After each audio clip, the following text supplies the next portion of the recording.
சற்று முன் வெளியே இருக்கக்கூடிய முக்கிய அறிவிப்பு. ரேஷன் கடையில் கூட்டம் கூட்டமாக குவியும் மக்கள் ரூ. 3000 பொங்கல் ரொக்கப்பணம் வாங்குறதுக்கு கடைசி தேதி அறிவிச்சிருக்காங்க. நீங்க அதுக்குள்ளயுமே போயிட்டு இந்த பணத்தை வாங்கிக்கோங்க. நீங்க இப்போ தான் நம்ம சேனலை புதுசாக பார்க்குறீங்கன்னா மறக்காம சப்ஸ்கிரைப் பண்ணிக்கோங்க. அப்போ தான் இது போன்ற பயனுள்ள தகவல் உடனுக்குடன் கிடைக்கும்.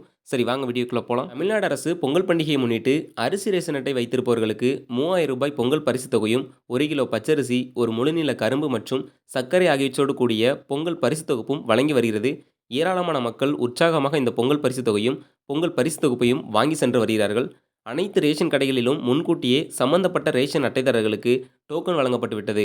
அந்த டோக்கனில் குறிப்பிடப்பட்டிருக்கும் தேதி மற்றும் நேரத்தில் ரேஷன் அட்டைதாரர்கள் கடைக்கு வந்து தங்களுக்குரிய பொங்கல் பரிசு தொகையும், ரூ. 3000 பணத்தையும் வாங்கி செல்கின்றனர். இந்த ரூ. 3000 பணத்தை கவர்களில் வைத்து கொடுக்கக்கூடாது. பயனாளி முன்னிலையில் எண்ணி வழங்க வேண்டும் என தமிழ்நாடு அரசு உத்தரவு பிறப்பித்திருக்கிறது.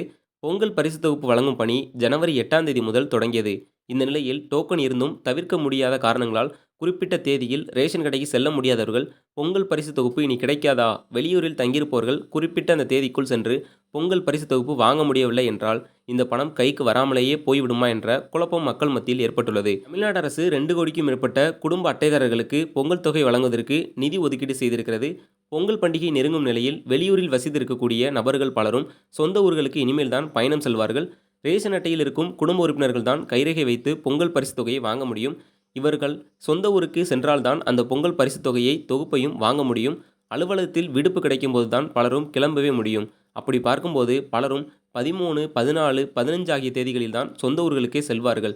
எனவே தமிழ்நாடு அரசு பொங்கல் பரிசு தொகையை வழங்குவதற்கு கடைசி தேதி என எதையாவது அறிவித்திருக்கிறதா? இவ்வாறு தவறவிட்டவர்கள் என்ன செய்ய வேண்டும் என்ற குழப்பம் மக்கள் மத்தியில் காணப்படுகிறது.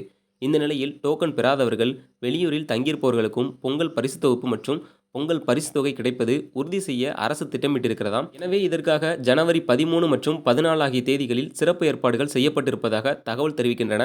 ஜனவரி 15ஆம் தேதி பொங்கல் பண்டிகை கொண்டாடப்பட இருக்கிறது. எனவே அன்றைய நாள் காலையில் சொந்த ஊருக்கு வருகை தருபவர்கள் எப்படி பொங்கல் பரிசு தொகை பெறுவது என்ற குழப்பம் இருக்கிறது.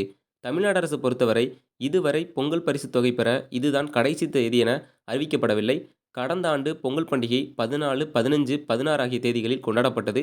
பொங்கல் பண்டிகை நாளன்று மட்டும் ரேஷன் கடைகளுக்கு விடுமுறை அளிக்கப்பட்டது.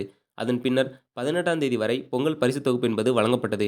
தவறவிட்டவர்கள் 18ஆம் தேதி வரை பொங்கல் பரிசு பெறுவதற்கு வாய்ப்பு வழங்கப்பட்டிருந்தது. இந்த ஆண்டு அதேபோல 18ஆம் தேதி வரை பொங்கல் பரிசு தொகுப்பு பெற வாய்ப்பு வழங்கப்படலாம் என தகவல் தெரிவிக்கின்றன. தமிழக அரசானது பொங்கல் பரிசு தொகுப்பு மற்றும் ரொக்கப்பணம் வாங்குறதுக்கு இதுதான் கடைசி தேதி அப்படின்னு சொல்லிட்டு இந்த 2026 அறிவிக்கல. ஸோ போன வருஷத்தை முன்னிறுத்தி இந்த வருஷம் பார்த்தீங்கன்னா 18ஆம் தேதி வரைக்கும் வாங்கலாம் அப்படின்னு சொல்லிட்டு எதிர்பார்க்கப்படுது. அதனால் தமிழக அரசானது இன்னும் பொங்கல் பரிசு தொகுப்பு வழங்கிட்டு தான் இருப்பாங்க. அதை நம்ம பொறுத்திருந்து பார்க்கலாம். பொங்கலுக்கு விடுமுறையா என்னன்னு சொல்லிட்டு இனிமே தான் பார்த்தீங்கன்னா சொல்லுவாங்க. அந்த அறிவிப்புமே நம்ம தெரிஞ்சுக்கணும் அப்படின்னு நினச்சிங்கன்னா நம்ம சேனலை சப்ஸ்கிரைப் பண்ணிக்கோங்க. தொடர்ந்து பாருங்கள்.